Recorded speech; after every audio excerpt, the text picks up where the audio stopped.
Hello খামারি ভাই এবং বন্ধুগণ, আশা করি সকলে ভালো আছেন। আমি সাগর রায়, রংপুর ডাক ফার্ম অ্যান্ড হ্যাচারির পক্ষ থেকে আবারও একটি ভিডিও নিয়ে আসলাম আপনাদের জন্য। তো বর্তমান যেহেতু শীতকাল, কোয়েল পাখির ঠান্ডা লাগা একটি বড় সমস্যা হয়ে দাঁড়িয়েছে। অনেকেই বুঝতে পারেন না কিভাবে পরিচালনা করতে হবে কোয়েল পাখিগুলোকে শীতকালে সুস্থ এবং সবল রাখতে। সময় সংক্ষিপ্ত, কথা দীর্ঘ করব না, আসা যাক মূল বিষয়ে। তো প্রথমত পাখিকে সুস্থ সবল রাখতে যে বিষয়টি সবথেকে গুরুত্বপূর্ণ তা হচ্ছে লিটার ব্যবস্থাপনা।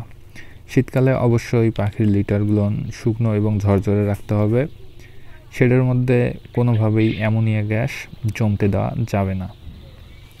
মেডিসিন হিসেবে পানির সাথে অবশ্যই রেনাসল, AD3, ইসেল, জিঙ্ক নিয়মিত ব্যবহার করতে হবে। রাত্রেবেলা যেহেতু শীতের পরিমাণ একটু তীব্র হয়ে থাকে, তাই শীত কাটার জন্য অবশ্যই লাল লাইট জ্বালিয়ে দিতে হবে। এরপরেও যদি পাখির ঠান্ডা লেগে যায়, নিকটবর্তী চিকিৎসকের পরামর্শ অনুযায়ী চিকিৎসা নিতে হবে। কোয়েল পালন সম্পর্কে যে কোনো তথ্য সেবা অথবা বাচ্চা পেতে যোগাযোগ করতে পারেন আমাদের সাথে। আমাদের ঠিকানা রংপুর ডাক ফার্ম অ্যান্ড হ্যাচারি, মোহাব্বত খাঁ পূর্বপাড়া, 8 নং ওয়ার্ড, রংপুর। মোবাইল 01751479383। ধন্যবাদ।